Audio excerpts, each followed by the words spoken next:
Welcome to the Manager Matt podcast show. The show is designed to give you solutions to your day-to-day management and leadership problems. It's hosted by Matthew Haddock, a frontline manager and leader with over 25 years of experience. If you're ready, then let's get on with the show. Hi and welcome to the Manager Matt podcast show. This show is designed to give you actionable and practical help and advice which will improve your managerial skills and get the best results you can.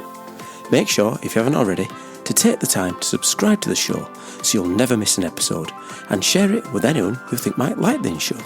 Right, without any further delays, let's get on with this week's show.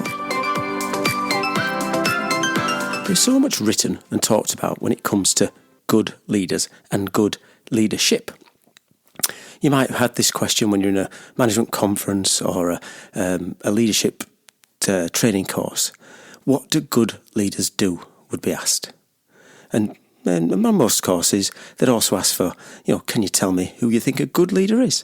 And some people would say the people who work with around them now. They may say about people and bosses that worked in the past.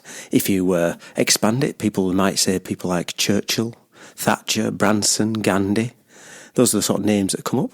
Now, they've all got good and bad traits. I'm not here to say either of those four names are good or bad leaders. But those are the things that people would normally talk around when it comes to good leaders. And what are the traits of a good leader?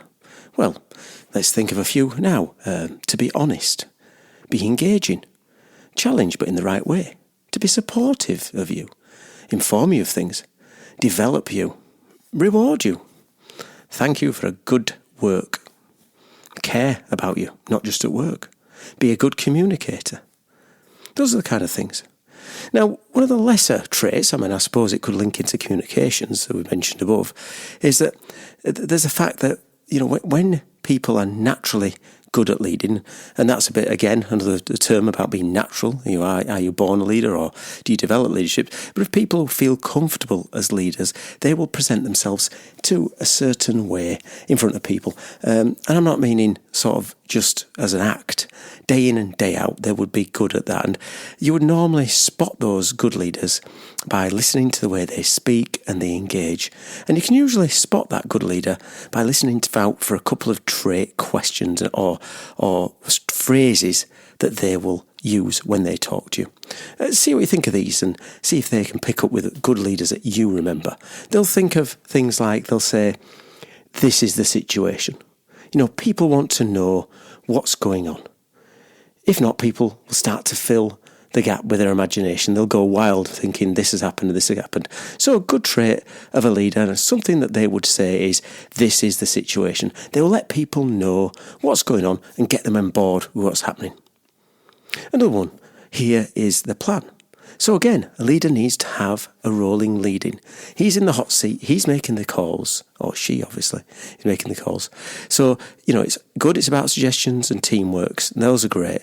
But at the end of the day, there's got to be someone who says, here's a plan, these are the actions we're going to do, and a strong leader will make those calls, and they will say, here is the plan.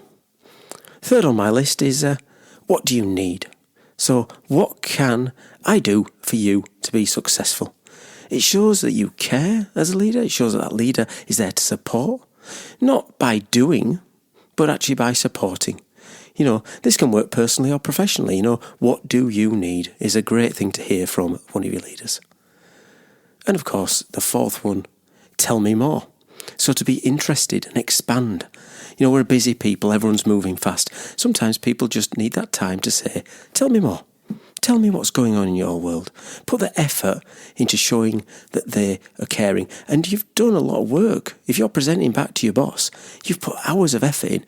You want that boss to ask you to show the working out. Tell me more. Not just the results, but expand on it.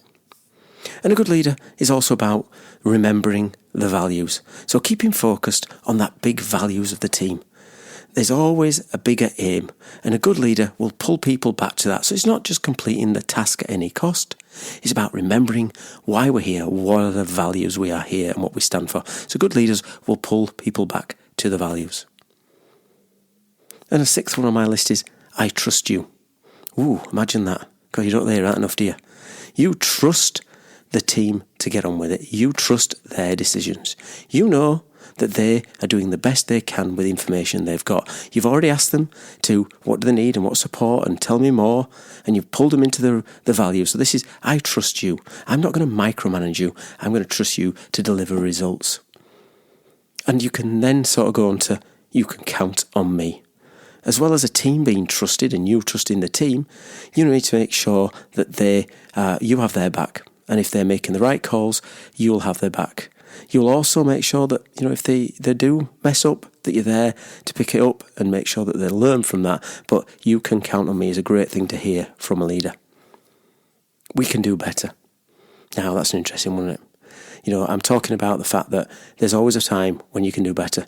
And it's okay to be trusted and remembering the values and talking about that idea of what can I do for you and here's the plan. But at the end of the day, you need to push the team to a higher standard as a leader. You're not there to wrap them in cotton wool or coddle them. You admire them for what they do, but you know that sometimes they're going to fail.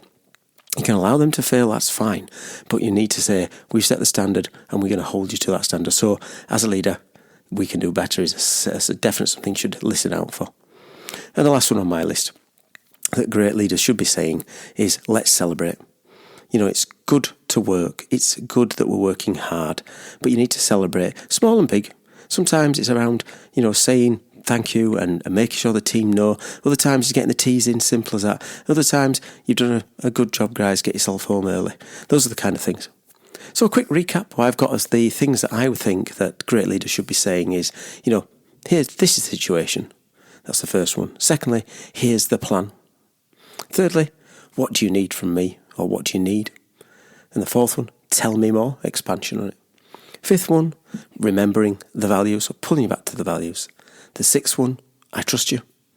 Seventh, you can count on me. So that's about building that trust. The eighth is we can do better. And the ninth one is remember to celebrate. Words are cheap when it comes to leadership, as we all know. There's some great talkers throughout the world who have never been doers. But as all language is around listening and following, the actions must follow. So a consistent, good leader will say those 9 things, but will also action them. They will also build on the fact that they will trust you, but they will also support you in the future. So when you hear a great leader, or you are a good leader and you use this language, it definitely builds your team up to know that you're there to deliver the results you need as a team and be successful. Well, thanks for listening. As always, I'm really keen to hear your thoughts on the show, both good and bad. So please send your feedback, as it's a gift, to managermattpodcast@gmail.com. I answer all my own emails and would love to engage on new or revisit some old topics. One last thing, please apply what you've learnt today. As I've said in the show, talk and words are cheap without actions, and actions drive the world. Well, that's it for Manager Matt this week. Thanks for listening and goodbye. Thank you so much for listening to this Manager Matt podcast. We hope you found it interesting, helpful and actionable. One last thing, please leave a quick review on iTunes or with your podcast provider, as it helps to spread the word of Manager Matt. If you haven't already done so, please subscribe to the podcast, and if you did like anything in particular, send an email to managermattpodcast@gmail.com or visit managermatt.co.uk for more content. Feedback is a gift, so let's keep giving. See you next week.